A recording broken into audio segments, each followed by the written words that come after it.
Hello everyone, मैं Sanjeev Hindi lecturer आप सभी का हार्दिक स्वागत करता हूं।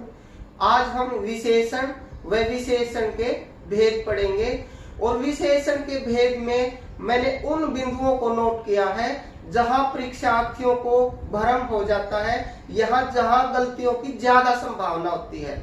मुझे उम्मीद है आज आप विशेषण का वीडियो पूरा देखेंगे तो एक भी गलती की संभावना नहीं होगी। हम विस्तार से भी और महत्वपूर्ण बिंदुओं पर भी चर्चा करेंगे। सबसे पहले हम विशेषण की परिभाषा पढ़ते हैं। विशेषण संज्ञा या सर्वनाम की विशेषता बताने वाले शब्द होते हैं, अर्थात विशेषण विशेष्य की विशेषता बताते हैं। हर व्यक्ति, वस्तु, प्राणी में कोई न कोई विशेषता होती है।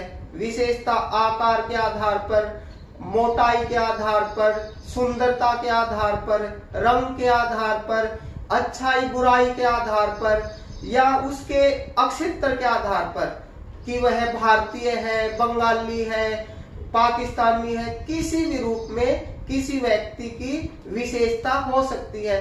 चाहे वो उसके कद के हिसाब से है, चाहे वो बैठने के हिसाब से है, चाहे माप तोल के आधार पर, चाहे वो संख्या के आधार पर, तो किसी न किसी रूप में जो किसी की विशेषता है वो दर्शाने वाले शब्द विशेषण कहलाते हैं। हम उदाहरण से सीखते हैं। मैंने सफेद गाय खरीदी।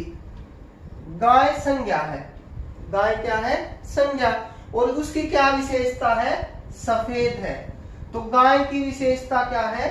सफेद है। अगर वह काली गाय होती तो काली विशेषता हो जाता। अगर वह और उसकी कोई नस्ल की विशेषता होती तो वो उसकी विशेषता हो जाती। तो जिस शब्द की विशेषता बताई जाए उसे हम कहते हैं विशेष्य। जिस शब्द की विशेषता बताई जाए उसे विशेष्य। और विशेष्य हमेशा संज्ञा या सर्वनाम होता है, क्योंकि विशेषण शब्द संज्ञा या सर्वनाम की ही विशेषता बताते हैं। और इस विशेष्य की क्या विशेषता है? सफेद है, तो ये कहलाएगा विशेषण। हम अगला उदाहरण देखते हैं। आम मीठा है। आम संज्ञा है, तो आम क्या है? विशेष्य। और उसकी क्या विशेषता है? मीठा है, तो ये हुआ विशेषण। यह गुड़िया बहुत सुंदर है। यह गुड़िया बहुत सुंदर है, तो गुड़िया की विशेषता बताई गई है कि वह सुंदर है, तो गुड़िया शब्द क्या हुआ? विशेष्य। और वह सुंदर है विशेषण।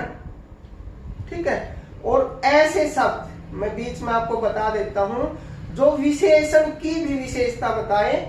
जैसे सुंदर तो है लेकिन वो कितनी सुंदर है? बहुत सुंदर।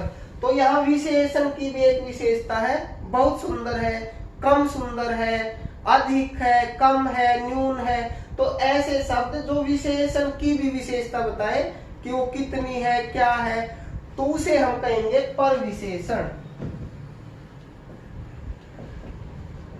तो हमने अभी तक मुख्य 3 बातें पढ़ी है। जिस शब्द की विशेषता बताई जाए विशेष्य, और जो शब्द विशेषता बताते हैं वे विशेषण। अगर विशेषण की भी विशेषता बताई जाए तो उसे हम कहेंगे परविशेषण। हम और उदाहरण पढ़ते हैं। भारतीय सैनिक ने। सैनिक संज्ञा है, तो ये विशेष्य है। और वो उस सैनिक की क्या विशेषता है? भारतीय है, तो भारतीय शब्द क्या हुआ? विशेषण, क्योंकि उसकी एक विशेषता है कि वह भारतीय है, तो ये विशेषण, ये विशेष्य। पाकिस्तानी सैनिक मार गिराया। तो सैनिक यहां भी संज्ञा है, लेकिन वो कौन सा सैनिक है? पाकिस्तानी है, तो ये क्या कहलाएगा? विशेषण।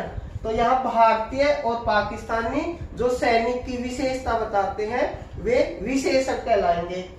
उसने 5 मीटर कपड़ा खरीदा। कपड़ा शब्द क्या है? विशेष्य। यह संज्ञा है और कपड़े की ही विशेषता बताई गई है, इसलिए यह विशेष्य है। और कितना कपड़ा खरीदा? 5 मीटर। तो 5 मीटर जो है उसकी कपड़े की विशेषता बताता है कि उसने 5 मीटर खरीदा, तो यह विशेषण है। तो विशेषण में हमने और कुछ बातें मैं अभी बता रहा हूं आपको, वो क्या है कि विशेषण भी दो प्रकार के होते हैं, एक उद्देश्य विशेषण, एक विधेय विशेषण। आप इस बात का ध्यान रखो, उद्देश्य विशेषण और विधेय विशेषण। अगर विशेषण के बाद अगर विशेष्य आए, या हम ये भी कह सकते हैं कि विशेष्य से पहले ही विशेषण का प्रयोग हो, विशेष्य से पहले विशेषण का प्रयोग हो, तो उसे हम कहेंगे उद्देश्य विशेषण। क्या कहेंगे? उद्देश्य विशेषण। यदि विशेषण से पहले, जैसे यहाँ सैनिक है, उसकी क्या विशेषता है? भारतीय, तो ये क्या कहलाएगा? उद्देश्य विशेषण। कपड़े की क्या विशेषता है? 5 मीटर, तो ये क्या कहलाएगा? उद्देश्य विशेषण। दोबारा फिर ध्यान कर लो कि अगर विशेष्य से पहले विशेषण का प्रयोग है उद्देश्य विशेषण, और विशेषण के बाद है तो विधेय विशेषण। जैसे बाद हम देखते हैं आम मीठा है, तो यहाँ विशेष्य पहले आया, विशेषण बाद में आया, विशेष्य पहले विशेषण बाद में, तो ये विधेय विशेषण कहलाएगा। यहाँ भी विशेष्य पहले और विशेषण बाद में, तो यहाँ भी विधेय विशेषण कहलाएगा। मैं एक बार फिर आपको बता देता हूँ, विशेषण संज्ञा या सर्वनाम की विशेषता बताते हैं, और जिसकी वो विशेषता बताते हैं उन्हें कहते हैं विशेष्य। अगर विशेषण की भी विशेषता बताई जाए उसे हम कहेंगे परविशेषण। यदि विशेष्य से पहले विशेषण आए तो उद्देश्य विशेषण, और विशेषण के बाद आए तो विधेय विशेषण। विशेषण के 4 भेद हैं। पहला है गुणवाचक। गुणवाचक में किसी भी प्रकार के गुण है, दोष है, स्वाद है, या उसका रहन सहन का तरीका है, इसके अलावा वो कहाँ रहता है, तो ये सारी चीजें, जैसे स्पर्श कोमल है, कठोर है, नरम है, मुलायम है, स्निग्ध है, चिकना है, खुरदरा है, तो अगर स्पर्श से हमें पता लगे तो वह कोई ना कोई उसकी विशेषता है, उसके सामान्य गुण है, तो वह विशेषण कहलाएगा। उसके अलावा रूप रंग है, रूप रंग यानी बदसूरत है, सुंदर है, सांवला है, गोरा है, नीला, काला, पीला, कोई भी रंग है, किसी भी व्यक्ति की, वस्तु की, किसी भी प्रकार की अगर रंग रूप से संबंधित भी विशेषता है तो वह गुणवाचक विशेषण कहलाएगा। जैसे किसी में गुण दोष है, उसके दोष भी हो सकते हैं, गुण भी, जैसे ईमानदार है या समझदार है, चतुर है, चालाक है, शरारती है, किसी भी प्रकार के किसी व्यक्ति के गुण या दोष प्रकट किए जाएं वह भी गुणवाचक विशेषण कहलाएगा। या किसी का आकार या प्रकार कि वो देखने में कैसा है, तिकोना है, गोल है, या उसके अलावा छोटा है, मोटा है, वर्गाकार है, तो इस प्रकार के सारे गुणवाचक विशेषण के भाग हैं। दशा भी बताई जा सकती है कि वह रोगी है, बीमार है, स्वस्थ है, नया है, पुराना है, ये सारी चीजें उसकी गुणवाचक विशेषण के भाग है। दिशा, दिशा उत्तरी, दक्षिणी, पूर्वी या पूर्वोत्तर, पश्चिमोत्तर, किसी भी प्रकार की अगर दिशा का बोध कराए किसी भी संज्ञा या सर्वनाम का, तो वह भी गुणवाचक विशेषण होगा। काल है, काल का मतलब कि जैसे वो किस समय में, जैसे वो प्राचीन है, नवीन है, पुराना है, नया है, ठीक है। तो इसके अलावा ताजा, बासी, ऐतिहासिक, मध्यकालीन, प्रागैतिहासिक, किसी भी प्रकार के काल का बोध कराए तो वह गुणवाचक विशेषण कहलाएगा। इसके अलावा किसी की अवस्था का बोध कराए कि जैसे बच्चा, युवा, तरुण, बूढ़ा, कोई भी जो उसकी अवस्था है वह गुणवाचक विशेषण कहलाए। स्वाद, खट्टा, मीठा, कसैला, तीखा, नमकीन, किसी भी प्रकार का यदि स्वाद है तो स्वाद से भी किसी की विशेषता का पता लगता है। गंध से भी किसी विशेषता का पता लगता है, जैसे सुगंधित, बदबूदार, सौंधा, ठीक है, गंधहीन, किसी भी प्रकार का। स्थान का बोध होता है, स्थान का, जैसे शहरी, ग्रामीण, भारतीय, रूसी, अमेरिकन, नेपाली, किसी भी प्रकार की अगर उसके स्थान संबंधी विशेषता का बोध है तो वह स्थानवाचक में। इसके अलावा हम गुणवाचक में किसी भी प्रकार के, मुख्य रूप से हमने देख रहा है, वह गुण दोष किसी भी प्रकार के हैं तो वह गुणवाचक विशेषण कहलाएगा। दूसरा विशेषण है संख्यावाचक, अर्थात जो विशेषण विशेष्य की संख्या का बोध कराए कि वह कितनी संख्या में है। और संख्या दो प्रकार की हो सकती है, निश्चित संख्यावाचक और अनिश्चित संख्यावाचक। अगर निश्चित संख्या का बोध कराए तो निश्चित संख्यावाचक विशेषण, और संख्या का बोध निश्चित न हो, अनिश्चित संख्यावाचक। जैसे 5 मजदूर काम कर रहे हैं, 5 मजदूर, तो 5 मजदूर कहने से निश्चित संख्या का बोध होता है। तो इसकी जगह हम ये भी कह सकते हैं कि कुछ मजदूर काम कर रहे हैं, तो कुछ मजदूर में निश्चित संख्या का पता नहीं लगता तो वह अनिश्चित संख्यावाचक कहलाएगा। हम पहले निश्चित संख्यावाचक को समझते हैं। निश्चित संख्या में एक होता है अंक बोधक, जो संख्या का बोध कराता है।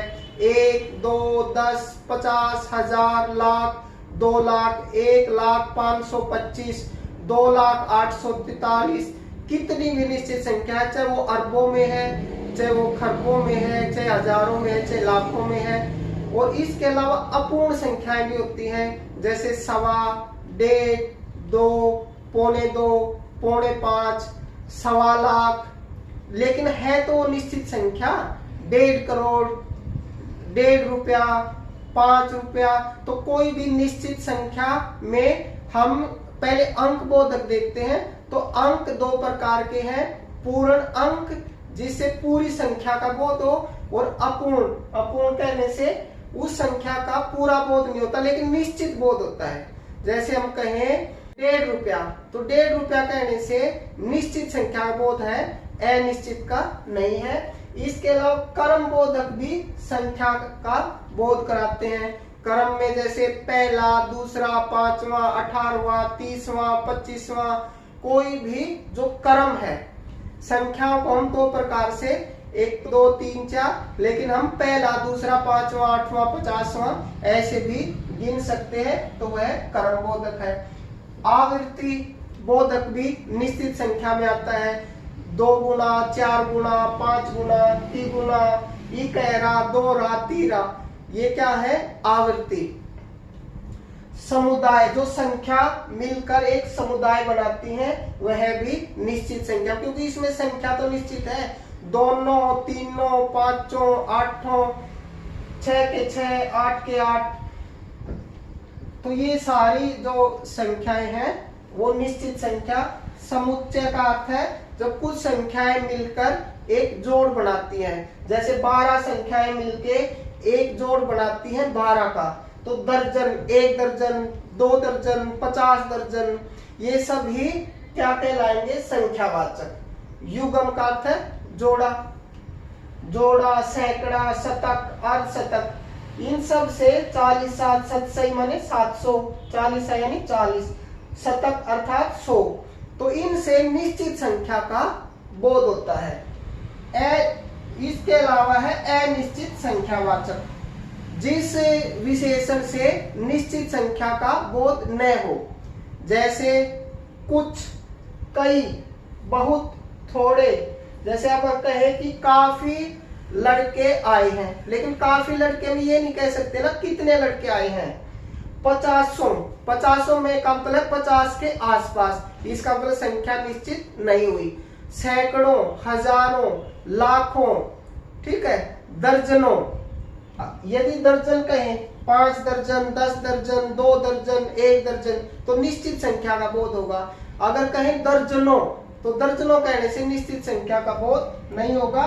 तो क्वेश्चन आपसे दोनों प्रकार के पूछे जा सकते हैं। अगर निश्चित संख्या ऑप्शन के रूप में आ सकता है, अनिश्चित भी आ सकता है, लेकिन आपने ध्यान रखना है संख्यावाचक विशेषण में हम संख्याओं का बोध कराते हैं और उनको हम गिन सकते हैं। आपने ध्यान रखना है ये भले ही अनिश्चित संख्यावाचक है, लेकिन इनमें जो विशेष्य होंगे उनको हम गिन सकते हैं, वो गणनीय होंगे। नंबर 3 है परिमाणवाचक। परिमाण का अर्थ होता है मापतोल, अर्थात ऐसी वस्तुएं जिनका हम मापतोल करते हैं उनकी विशेषता भी इसी परिमाणवाचक के अंदर आएंगी।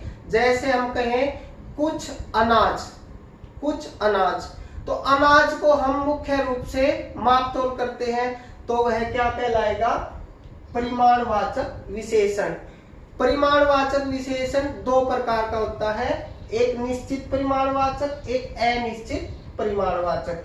तो हमने निश्चित परिमाणवाचक में निश्चित संख्या का यदि बोध कराए और मापतोल हो। दूसरी बात जो हमने ध्यान रखनी है कि मापतोल का जो पैमाना है वह जरूरी नहीं कि वह कोई मापक यंत्र है, सरकार द्वारा मान्यता प्राप्त है। यदि हम जैसे हम तोलते 5 किलो अनाज, 5 किलो अनाज, तो 5 किलो अनाज को हमने क्या करना पड़ेगा? तोलना पड़ेगा। तो है तो उसमें भी संख्या, आपने मुख्य रूप से ध्यान रखना, जहां गलतियां होती है कि संख्यावाचक में भी संख्याएं होती हैं, परिमाणवाचक में भी संख्याएं होती हैं, लेकिन फर्क क्या है कि निश्चित या कोई भी परिमाणवाचक है उसमें हमें मापतोल करने के लिए किसी यंत्र की आवश्यकता होगी, चाहे वो यंत्र जो है मापक यंत्र है, चाहे हमारा कोई अपना पैमाना है। यदि मैं कहूं 5 कदम दूरी, 5 कदम, तो 5 कदम को मैंने अपने मापक यंत्र से माप लिया। अगर हम कहें 4 बालिश्त जगह, 4 बालिश्त, तो हमने 4 बालिश्त अपने पैमाने से माप लिया। 2 मीटर कपड़ा, तो 2 मीटर क्या है, हमने उसको माप लिया। तो किसी भी यंत्र के द्वारा हम माप तोल करते हैं तो वो क्या कहलाएगा?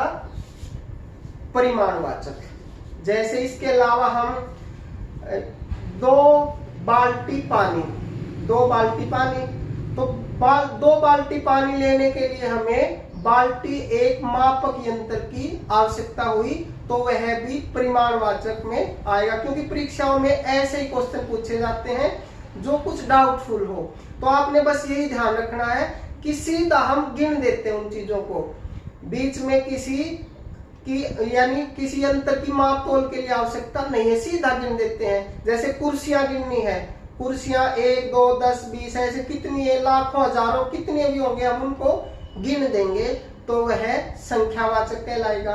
अगर यहाँ कहें कुछ कुर्सियां, तो कुछ कुर्सियां भी संख्यावाचक, क्योंकि सामान्य तौर पर हम कुर्सियों को गिनते हैं। अगर इसकी जगह होता कुछ अनाज, तो कुछ वही शब्द संख्यावाचक में आते हैं। जितने भी आपने ध्यान रखना, अभी मैंने संख्यावाचक में जो गिनवाए हैं, चाहे वो निश्चित या अनिश्चित, जो भी मैंने विशेषण गिनवाए हैं, चाहे वो 1 2 10 पौने, सैकड़ों, हजारों, लाखों, कुछ भी जो मैंने निश्चित या अनिश्चित में गिनवाए हैं, वे सभी भी परिमाणवाचक में आते हैं। दोनों में अंतर केवल इतना है कि परिमाणवाचक में मापतोल होती है, लेकिन संख्यावाचक में मापतोल नहीं होती। जैसे कुछ लड़के विद्यालय आए हैं, कुछ लड़के विद्यालय आए हैं। अब लड़कों को सामान्य तौर पे हम गिनते हैं, तो हम क्या उत्तर देंगे? अनिश्चित संख्यावाचक विशेषण। हम क्योंकि माप तोल थोड़ी करते हैं, कोई ये थोड़ी कहेगा कुछ लड़के आए हैं, हम उनकी माप तोल थोड़ी करेंगे कि वो 5 क्विंटल लड़के आए हैं, 2 क्विंटल लड़के आए हैं। हम उनको सामान्य तौर पे गिनते हैं, तो वह कुछ कहने से अनिश्चित। अगर यहाँ होता कुछ दूध ले आओ, कुछ दूध ले आओ, तो कुछ दूध कहने से उसके माप तोल का बोध होता है, और हमेशा दूध को हम मापते हैं, गिनते नहीं। तो वही कुछ शब्द आने से ये परिमाणवाचक विशेषण बन जाएगा। तो आपने इन बातों का ध्यान रखना। मैं दोबारा फिर लिख के बता देता हूं। अगर यहाँ होता 4 मीटर कपड़ा, 2 किलो सेब, 1.25